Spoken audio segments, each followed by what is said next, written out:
Buenas, mi nombre es Jesús Godoy. Les voy a hablar un poco sobre las reformas agrarias que se han venido dando en Latinoamérica y principalmente en Venezuela para cumplir con una actividad de la unidad curricular a Derecho Agrario. La reforma agraria en Latinoamérica ha sido un tema muy importante a lo largo de la historia de la región, ya que ha traído lo que es avances, se ha trabajado en lo que es la redistribución justa de lo que son las tierras agrícolas en toda la región de Latinoamérica. Los principales objetivos comunes de la reforma agraria de toda Latinoamérica incluyen lo que es la redistribución de la tierra, que es uno de los principales objetivos de la reforma agraria, que la redistribución de manera equitativa entre los campesinos y los pequeños productores. El segundo punto es la promoción del desarrollo rural. A través de la reforma agraria se busca impulsar el desarrollo económico-social en las áreas rurales, fomentar la productividad agrícola, la diversidad económica y lo que es la generación de empleo en el campo. El tercer punto, que es común en todas estas reformas agrarias que se han dado en Latinoamérica, es lo que es la mejora de las condiciones de vida del campesino, donde se busca o se persigue darle una mejor calidad de vida al trabajador agrícola, al trabajador del campo, al campesino.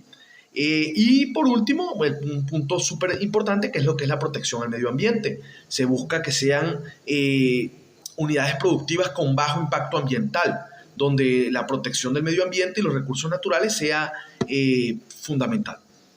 La reforma agraria en Venezuela de la década de 1960 fue un proceso impulsado por el gobierno venezolano, en ese momento encabezado por el presidente Rómulo Betancourt, quien promovió una serie de leyes y medidas para impulsar una reforma agraria en nuestro país. Algunos de los aspectos destacados en esta reforma agraria en la década de 1960 fue la creación del INCRA, el Instituto Nacional de Reforma Agraria, como el organismo encargado de gestionar y ejecutar la reforma agraria en Venezuela.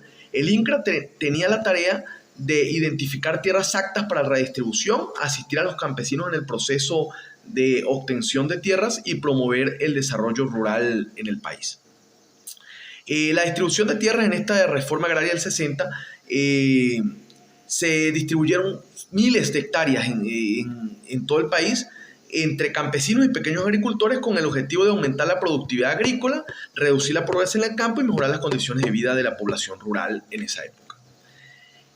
Pasando a la Constitución de 1999, en Venezuela se consagran importantes principios y derechos relacionados con el derecho agrario, como el propósito de promover un modelo de desarrollo rural inclusivo, equitativo y sostenible. Las disposiciones constitucionales buscaban garantizar la protección de los derechos de los agricultores, la preservación del medio ambiente, la seguridad agroalimentaria de la nación y el fortalecimiento del sector agrícola como pilar fundamental de la economía nacional para pasar a ser una economía netamente. El objetivo pues, que se buscaba en ese entonces era no ser simplemente una economía de vivir de la renta petrolera, sino que se buscaba incentivar también la producción agrícola.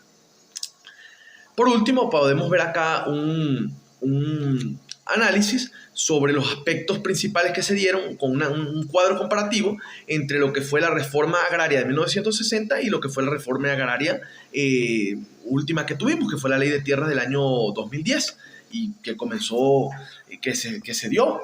Vemos que los objetivos principales de la reforma agraria de 1960 era acabar con el latifundio, dar tierra a los campesinos sin ellas y mejorar la calidad de vida de los trabajadores del campo.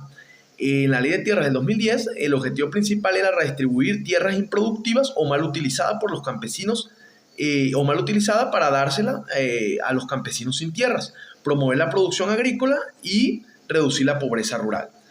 En cuanto a tierras expropiadas, bueno, se dice que en la reforma agraria de 1960 fueron más de 9 millones de hectáreas. En la reforma del 2010, con la ley de tierras del 2010, fueron más de 5 millones de hectáreas. Compensación a los dueños de las tierras expropiadas. Tenemos que en la reforma agraria de 2010 sí hubo una compensación, pero en algunos casos se pagaron sumas muy bajas. En la reforma agraria, en la ley de tierras de 2010, sí hubo una compensación, se estableció un proceso para determinar un justo valor de las tierras, pero hubo mucha controversia. En algunos casos sí se pagó, en otros casos no, en otros casos supuestamente no se pagó un valor justo por estas tierras. Y pues fue muy controversial ese proceso. La participación campesina en la gestión de tierras. Bueno, vemos que en la reforma del 1960 se crearon cooperativas y se promovió la participación de los campesinos en la gestión de las tierras expropiadas.